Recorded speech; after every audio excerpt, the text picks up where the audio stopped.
بسم الله الرحمن الرحيم مسيبدان اندان يدين السلام عليكم ورحمة الله وبركاته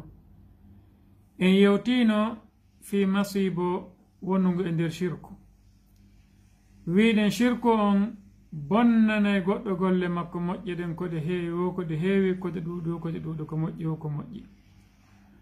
wiiden joma dalani annaba makko ben walaw ashraku la habita anhum ma kanu ya'malun sibe shirkino golle mabbe den fop majje de bonayno shirku o ko hunde hulbininde shirku abul anbiya خليل الرحمن إبراهيم عليه الصلاة والسلام جدو الله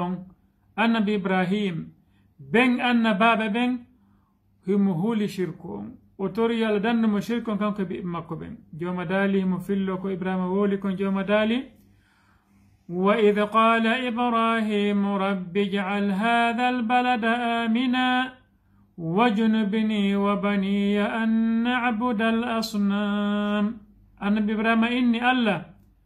mitore kama wadno reedo ko leydi holnindi dum ko makkal mukarrama woddintina min bibbe am ben rego sanamuji din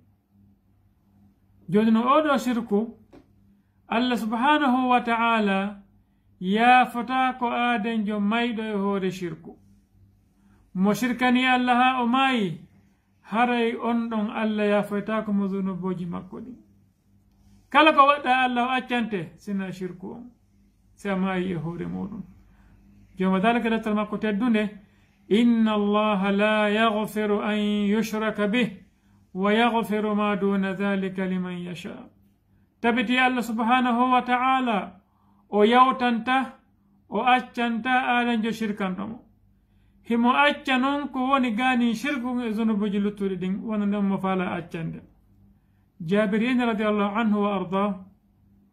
gorkari ka nelaɗo inni nelaɗo mal mujibatan ko honɗi woni waɗɗinayɗi ɗin ɗiɗi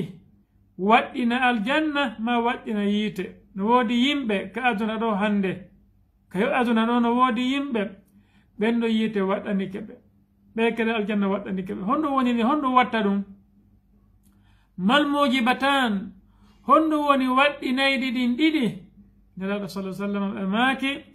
من مات لا يشرك بالله شيئا دخل الجنة مماي هرو شركا الله يفس اندن ناتو الجنة ومن مات يشرك بالله شيئا دخل النار رواه مسلم مماي هرو شركا الله قد ونوي اندن ناتو يت جهنم جوني نون ko hondu woni shirku hondu woni pecce mudun den shirku on ko pecce didi jano e to soko honɗum woni shirku on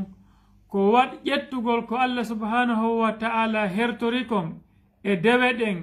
e golle makko ɗe hertori ɗen waɗana ɗum goɗɗo bani adama waɗana ɗum goɗɗo kafidamo e goɗɗo ƴetten hande misaji ɗiɗi acce luttuɗo ɗi yeeso ƴetten goɓon ɗum addu'a du'a ko dewal ko Allah handi e ɗum hanaka waɗanade goɗɗo gosina Allah subhanahu wa ta'ala nelaɗo maki الدعاء هو العبادة دعاء كدون دوال الله قال كدون كدوال نوم هناك ترى ده قط غانين الله هناك ترى ده الله كدي قط في إتنقل ما بندي جدين بعدين قل ما نفورة هنا ودي جوم دالي أمن يجيب المضطر إذا دعاه ويكشف السوء كهم بونيون jabatoɗo aden jo maapi sononti kala sotor kala subhanahu wa ta'ala ittana mapone makko ne ala sana Allah subhanahu wa ta'ala jomo dali ala goɗɗo go wa qala rabbukum ud'uni astajibu lakum o dali torelan mi jabinana on torelan mi jabinana on o dali inna alladhina yastakbiruna an ibadati sayadkhuluna jahannama dakhirin ɓe yimɓe mawnintintoɓe ga e rewgol langol ɓe naatake jana hara ɓe jasina o inni du'a o inni dewal jaka dewal ngal ko du'a o daali ala goɗɗo go fala tad'u ma allahi ilahan akhara fatakuna min almu'azzabin wata torodu Allah e goɗɗo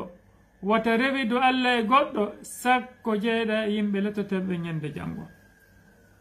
haray en hattay ɗo hannde en jokkoyey si ɓuri ɗo seeɗa inchallah wassalamu aleykum wa rahmatullahi wa barakatuh